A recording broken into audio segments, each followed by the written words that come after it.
How's it going, guys? Welcome. Glad you're here. Thanks for joining the conversation.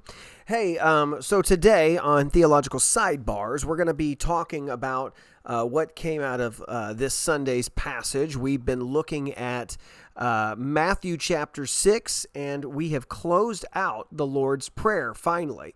Not finally, like, oh, I've been wanting to, but like, no, it's been a long, kind of a little few weeks doing it, but here is how we close it, right? So it says, and do not bring us into temptation, but deliver us from the evil one. So here's the deal. We need to talk about this idea of praying that God would not bring us into temptation. So here's what we need to keep in mind. God will bring you to a point where you will be tested. Okay? This is important. The Holy Spirit brought Jesus into the wilderness. You can see that in Matthew chapter 4. You will see that that God will allow us to be tempted. You'll see that, and you see that in the book of Job. You'll see that that Paul tells us in 1 Corinthians 10:13, no temptation has come upon you except what is common to humanity, but God is faithful. He will not allow you to be tempted beyond what you're able, but with the temptation, he will also provide a way out so that you may be able to bear it.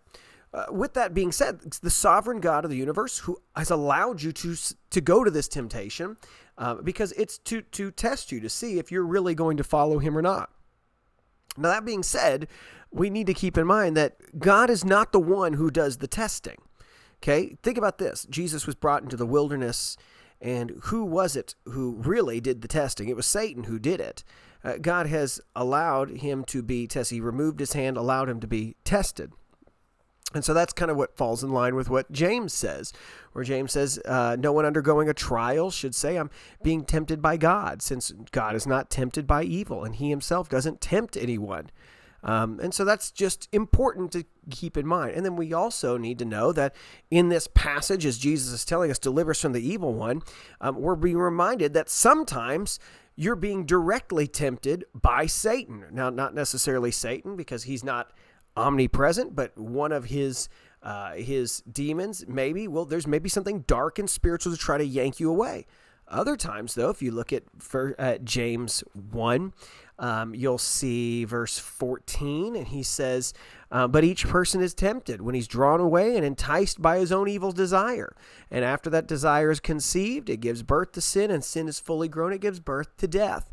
So, okay, that's important to keep in mind, is that you and I, in our fallen state, already have it within us, to go down this road. There's things that we're prone to sin. I like the old hymn, Come Thou Fount, when it says, prone to wander, Lord, prone to leave the God I love, right? That kind of an idea. And so we do see there seems to be two types of temptations, right? There's one where there's direct temptations coming from the evil one, but we also see, because of our sin nature, being tempted there. So keep that in mind. Now, that being said, when Jesus says, bring us not into temptation, he's saying, don't let us stay there. Don't leave us to be left there. Like, pull us out. Like, don't let us succumb. And really what I want us to think about as you go through this is are you aware of ways that you could be tempted? Okay? Very easy thing to think about. Okay? What ways are you tempted? You and I both know, when you look at your own life, there are things that you are more prone to do, ways that you are enticed by sin, things that get you. What are they? What is that entices you? What ways have you found yourself with your mind wandering off that you really say, man, I don't want that. Why am I thinking that way? Why am I feeling that way? Here's another one. We're to look to the Bible for the ways that other people were enticed by sin. And so that's what we find in 1 Corinthians 10, 11 through 12, is Paul tells us to look to the examples of others. So you begin to see, there's a lot of depravity in the Bible. Yeah, because you and I are depraved as well. And so, I need to take note of how these people fell and try to say, God, please help me to not fall like that. I think you need to look at the people around you. How are people falling around you? Maybe in your own circle. Maybe you look and say, maybe it's at the workplace, right? How are people getting fired? Okay, granted, economy, things like that. Like, I'm not talking about money. I'm not talking about that. I'm talking about, like, what kind of workplace behavior has gotten people fired, okay? Or what about just people you know in circles around you? What has caused chaos in their life? What choices have they made? And you want to say, I don't want that. I really don't want to. Keep me from that. Those are things that I think we're trying to say is God not that God, please never let me experience trial. No, because I think we need to be tested. We need to be seen, and that God uses that. But I think it's for us to say, God, please don't let me fall. Don't let me go down this road. So, I told people on Sunday, I said, one of the things that we have here, and I've got it posted here, and I've got it posted on my wall. I'm going to pull it over here right now. For those of you who are listening, and you're not seeing my beautiful face, but just listening to my silky smooth voice and my never before, as I'm ripping off Todd Friel from Wretched TV now, he likes to say, my never before nicotine-stained fingers, who is ripping off Rush Limbaugh, who used to say, in my nicotine-stained fingers. But I digress. Right here in front of me is a paper, and these are just things that we took from Saddleback Church, because I used to actually work at, well, I didn't work at Saddleback. I kind of got started a little bit there. Like, I was a member there, and I did kindergarten when I was younger in ministry. I had a good time doing that. But one of the things I really respected about Saddleback, say what about the controversy now about all that, but there were some really good things. I felt like one of the things they always did was called the Saddleback 10 Commandments. And it was just ways that you could try to maintain moral integrity.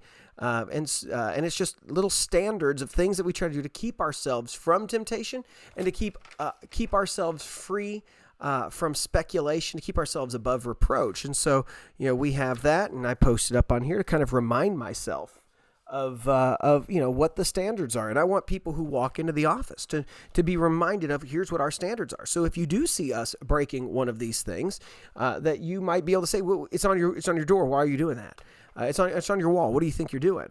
So those are things I think we need to do, is be aware of, okay, how do I relate to others? As I'm a married man, how do I relate to other people as a married man? It should be different, right? I need to make sure that the boundaries that I put up, to make sure I don't fall into those places, those ways of temptation. Don't allow myself to fall into those, are important. But you need to be looking at your own life and examining and say, which ways do I see myself falling?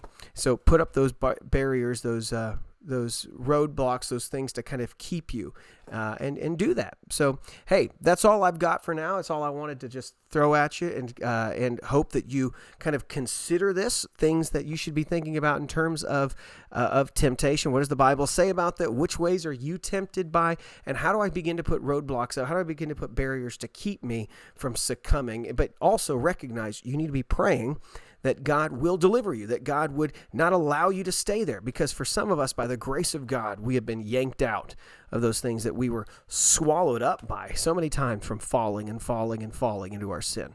So ask the Lord what it is that you need to get right, what barriers, what roadblocks, what things you need to put up to try to keep you. And if you're stuck in a world of sin because you keep failing, get that right with Him. Look at the previous verse about forgiveness, right? And then ask the Lord to help you. Ask the Lord to help you. What you need to start putting in some serious guidelines, some rules to try to keep you from even going down that road anymore. All right. I hope that helps. Take it. Talk to me later a little bit, maybe. Put a comment in. Subscribe. Talk to you guys later. Thanks for listening.